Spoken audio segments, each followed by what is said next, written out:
Maiva Silks, Kasargod, Kanyanad, Mangalore.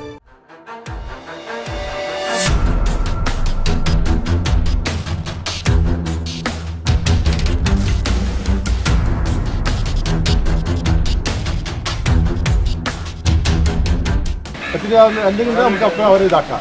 നിങ്ങൾ date നിന്നോ പിന്നെ കളക്ടറുടെ നിർദ്ദേശമാണ്. അതുകൊണ്ട് ഇനി ഇത് എല്ലായിട്ടും സപ്പോർട്ട് കിട്ടി. എനിക്ക് മുമ്പത്തെ അങ്ങോട്ട് സെക്യൂരിറ്റി പവർ തന്നെ കിട്ടി. ഏത് കാരണവശാലും മാസ്ക് ആക്കുന്നത് ആയിരിക്കും.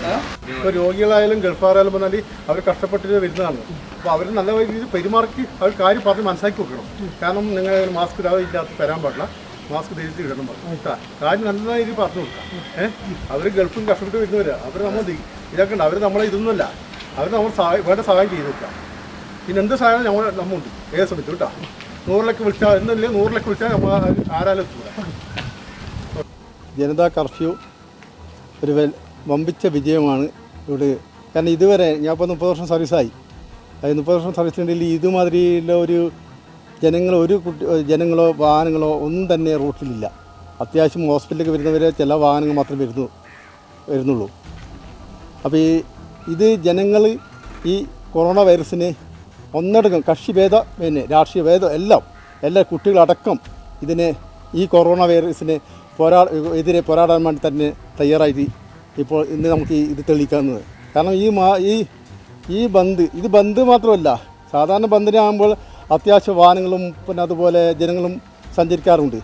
ഏത് രാഷ്ട്രീയക്കാർ ബന്ധായാലും അങ്ങനെ ചെയ്യും. പക്ഷേ ഇത് അങ്ങനെ ഈ വൈറസിനെതിരെ ജനങ്ങൾ ഒന്നടങ്കം പറഞ്ഞാൽ കുട്ടികളടക്കം ഇതിനെതിരെ പോരാടാൻ വേണ്ടി ജനങ്ങൾ ഇതിന് 100 തവണ ഇത് നല്ല കയ്യടിയാണ് ഇതിന് കിട്ടുന്നത്. കാരണം പറഞ്ഞാൽ ഞാൻ 1-2 ആൾക്കാരോട് ഇങ്ങനെ പോകുന്ന ഈ അറിവില്ലായ്മ കൊണ്ട് പോകുന്നവർ മാത്രമേ ഈ ചിലവർ പോകുന്നുള്ളൂ. കാരണം പറഞ്ഞാൽ സാധാരണ വീടും ഇതൊന്നും ഇല്ലാതെ നടക്കുന്നവർ മാത്രമേ വഴിയിൽ കാണാറുള്ളൂ.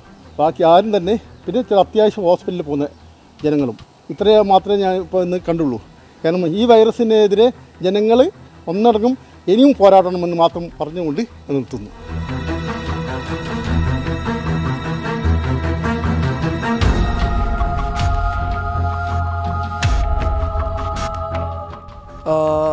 അതായത് രാവിലെ മുതൽ ഈ പ്രവർത്തന രംഗത്തുണ്ട് അല്ലേ? ആരോഗ്യവകുപ്പിൻ്റെയും പോലീസിൻ്റെയും നിർദ്ദേശം അനുസരിച്ചിട്ട് വന്ന ഒരാളാണ് നമ്മുടെ കൂടെയുള്ളത്. അദ്ദേഹം കൊറോണയുമായി ബന്ധപ്പെട്ട് കാസർഗോഡിൻ്റെ നിലവിലെ സ്ഥിതിഗതികളെക്കുറിച്ച് നമ്മളോട് സംസാരിക്കുന്നതായിരിക്കും. എന്താണ് ആ വിഷയത്തെക്കുറിച്ച് പറയാനുള്ളത്? ഇന്ന് കർഫ്യൂമായി ബന്ധപ്പെട്ടുകൊണ്ടുള്ള വിഷയം എന്ന് പറഞ്ഞു കഴിഞ്ഞാൽ രാവിലെ തന്നെ പ്രവാസികളായ ഇന്നും ഇപ്പോൾ ഫ്ലൈറ്റ് വന്നിട്ടുണ്ട് ദുബായിൽ നിന്ന്. വന്ന ആളുകളെ കാസർഗോഡിലേക്ക് അവരെത്തിച്ചിട്ടുണ്ട് പാസഞ്ചേഴ്സിന്. പക്ഷേ ഇവിടെ നിന്ന് അവരുടെ വീട്ടുകളിലേക്ക് എത്തിക്കാനുള്ള ഒരു സംവിധാനവും ഇന്ന് കാസർഗോഡ് ഉണ്ടായിട്ടില്ല. അപ്പോൾ പോലീസുകാരും വളരെ വാഹനങ്ങൾ അവരിൽ കുറവാണ്. അതുപോലെ ഭീതിയുണ്ട് അവർക്ക് എത്തിക്കാൻ വേണ്ടി. അങ്ങനെ അവരുടെ നിർദ്ദേശപ്രകാരം ഇപ്പോൾ ഒരുപാട് ആളുകളെ എത്തിച്ചു പല ഭാഗത്തായിട്ട്. ഇപ്പോൾ ഇനിയും ഒരുപാട് ആളുകൾ ബാക്കിയുണ്ട്. ഇപ്പോൾ റെയിൽവേ സ്റ്റേഷനിൽ ഒരു ബോംബെയിൽ നിന്ന് വന്ന 4 പാസഞ്ചേഴ്സ് ഉണ്ട്. ഒരു ആംബുലൻസ് വിളിച്ചിട്ട് അവരെ കൊപ്പളത്തേക്ക് എത്തിക്കുകയും ചെയ്തു. ഇനിയും ഒറ്റപ്പെട്ട നിലയിൽ ഒരുപാട് ആളുകളുണ്ട് പല ഭാഗത്തായിട്ട്. ആംബുലൻസ് സൗകര്യങ്ങളെ കുറിച്ചിട്ട് എന്താണ് പറയാനുള്ളത്? അതായത് ആംബുലൻസുകൾ കൃത്യസമയത്ത് എത്തുന്നുണ്ടോ? ആംബുലൻസ് നമ്മൾ വിളിക്കുകയാണെങ്കിൽ അവർ കൃത്യസമയത്ത് വരുന്നുണ്ട്. അവർക്കാരും ഇത് ഇൻഫർമേഷൻ ചെയ്യാനില്ല. ചെയ്തു കഴിഞ്ഞാൽ ഇപ്പം ഞാൻ ഇൻഫർമേഷൻ ആംബുലൻസിൽ ചെയ്തതുകൊണ്ട് ആംബുലൻസ് വന്ന് എത്തിക്കുകയും ചെയ്തിട്ടുണ്ട്. അപ്പോൾ ആംബുലൻസിനോട് ഞാൻ അവർ സ്വകാര്യ ആംബുലൻസ് ആയതുകൊണ്ട് തന്നെ അവർ ഞാൻ പറഞ്ഞിട്ടുണ്ട് അവർക്കുള്ള പെട്രോളിൻ്റെ പണം, അല്ലാതെ വാടക അല്ലാതെ പെട്രോളിൻ്റെ പണം ആംബുലൻസിന് കൊടുക്കണമെന്ന് പറഞ്ഞിട്ടുണ്ട്. അപ്പോൾ അവർ പൈസ എത്ര വേണമെങ്കിലും കൊടുക്കാൻ തയ്യാറാണ് അവരെ ഒന്ന് വീട്ടിലേക്ക് എത്തിക്കുകയാണെങ്കിൽ. ഇപ്പോൾ അവസ്ഥ ഇപ്പോൾ കാസർഗോഡ് ടൗൺ കാണുന്നില്ല. ഒരു തുള്ളി വെള്ളം പോലും നമ്മളെ കയ്യിൽ പൈസ ഉണ്ടെങ്കിൽ ഒരു തുള്ളി വെള്ളം പോലും കിട്ടാത്തൊരവസ്ഥയിലാണ് ഇപ്പോൾ ഉള്ളത്.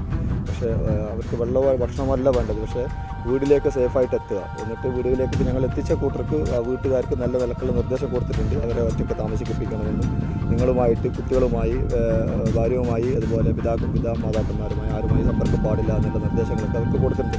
അപ്പോൾ അതുപോലെ തന്നെ ഇനിയും ഈ കാണുന്ന പ്രവാസികളോട് പറയാനുള്ളത് തന്നെയാണ്, നിങ്ങളുടെ അശ്രദ്ധ മൂലം നിങ്ങൾ എന്താക്കരുത്, നിങ്ങളുടെ സ്വന്തം കുട്ടികളുമായിട്ട് വരെ നിങ്ങൾ യാതൊരു വിധത്തിലുള്ള സമ്പർക്കവും പാടില്ല.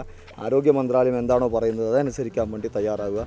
എങ്കിൽ മാത്രമേ നമുക്ക് ഈ ഭീതിയിൽ നിന്ന് മാരിയിൽ നിന്ന് നമുക്ക് വിട്ടുനിൽക്കാൻ പറ്റുകയുള്ളൂ. അല്ല, ഒരു ഏറ്റവും വലിയ പ്രധാനപ്പെട്ട ഒരു വിഷയം എന്ന് പറയുന്നത് ഇപ്പോഴും വിദേശത്ത് നിന്ന് വന്ന ആളുകൾ ആരോഗ്യ വകുപ്പുമായി പൂർണ്ണമായി സഹകരിക്കുന്നില്ല എന്നുള്ളത്. ഒരിക്കലുമില്ല. പല ഭാഗത്തും പല ആളുകളും പറയുന്നത് എനിക്ക് യാതൊരു രോഗവും ഇല്ല എന്നാണ് പറയുന്നത്. എനിക്ക് യാതൊരു രോഗം, എനിക്ക് ചുമയോ പനിയോ ഫീവറോ ഒന്നും തന്നെ ഇല്ല, പിന്നെ ഞാൻ എന്തിനാണ് എന്നുള്ള നിലക്കാണ് ആളുകൾ ചിന്തിച്ചുകൊണ്ടിരിക്കുന്നത്. ഇപ്പോൾ 2 ദിവസം മുമ്പ് സുഹൃത്ത് ഖാലിദ് ഖറാമയുടെ ഒരു വോയിസ് ഞാൻ കേൾക്കാനിടയായി. ഞാൻ റിപ്പോർട്ട് ചെയ്തിട്ടുണ്ട്. താൻ ആരോഗ്യവാനാണെന്നും തനിക്ക് യാതൊരു വിധത്തിലുള്ള ഫീവറും എനിക്ക് ജലദോഷം ആരിക്കാടി ഭാഗത്തിൽ എനിക്ക് ഉണ്ടായിട്ടില്ല എന്നും അത് ഞാൻ ഹോസ്പിറ്റലിലേക്ക് ചെക്ക് ചെയ്യാൻ വേണ്ടി പോയപ്പോൾ എനിക്ക് പോസിറ്റീവ് ആണെന്നുള്ള ഒരു നിർദ്ദേശം കൊടുത്തിട്ടുണ്ട്. അത് എല്ലാവരും മനസ്സിലാക്കുക. ആരോഗ്യമുള്ള ശരീരത്തിലേക്ക് യുവത്വത്തിലേക്ക് ചിലപ്പോൾ ഇതൊന്നും ബാധിച്ചെന്ന് വരില്ല, ചിലപ്പോൾ ജലദോഷമോ പനിയോ ഒന്നും ഉണ്ടാകുന്നു വരില്ല. എന്നാലും ഇതിൻ്റെ അണുക്കൾ ഉണ്ടാകാൻ സാധ്യതകൾ ഉണ്ട് എന്നാണ് ആരോഗ്യവകുപ്പ് പറയുന്നത്. അതുകൊണ്ട് ആരോഗ്യവകുപ്പ് പറയുന്ന കാര്യങ്ങൾ കൃത്യമായി പാലിച്ചിരിക്കണം. അത് കാസർഗോഡിലെ യുവാക്കൾ ഇത് അംഗീകരിക്കുന്നില്ല എന്നുള്ളത് നിങ്ങൾ പറഞ്ഞതുപോലെ ഒരു നഗ്ന സത്യം തന്നെയാണ്. ഇപ്പോഴും എല്ലാവരും പറയുന്ന ഒരു കാര്യമെന്ന് പറയുന്നത് പരിപൂർണമായും ആരോഗ്യവകുപ്പിൻ്റെ നിർദ്ദേശങ്ങൾ മാനിക്കാൻ വേണ്ടിയിട്ട് ഒരു 75% ആളുകളും തയ്യാറാകുന്നില്ല, പ്രവാസികളായിട്ടുള്ള ആളുകൾ. അപ്പോൾ ഈ ഒരു അകൽച്ച എന്ന് പറയുന്നത് ഇനി ഒരിക്കലും നിങ്ങൾ അകന്നിരിക്കാതിരിക്കാനുള്ള ഒരു അകൽച്ചയായി നിങ്ങൾ കാണണമെന്നുള്ളതാണ്. അതായത് ഒരു ചെറിയൊരു കരുതൽ നിങ്ങൾ അതിന് തയ്യാറായി കഴിഞ്ഞാൽ നമുക്ക് വലിയ മാറ്റങ്ങൾ ഉണ്ടാക്കാൻ വേണ്ടി പറ്റും. തീർച്ചയായും ഇപ്പോൾ നമുക്ക് ലഭിച്ചുകൊണ്ടിരിക്കുന്ന വിവരങ്ങൾ അത് എന്തായാലും ഒരു പോസിറ്റീവായിട്ടുള്ള വിവരങ്ങളല്ല എന്നുള്ളത് നമുക്ക് നേരത്തെ ജനറൽ ആശുപത്രിയിൽ നിന്ന് നമുക്ക് മനസ്സിലായതാണ്. എന്തായാലും ക്യാമറ പേഴ്സൺ വിമിഷ വിനോദിനോടൊപ്പം ഖാദർ കരിപ്പൊടി.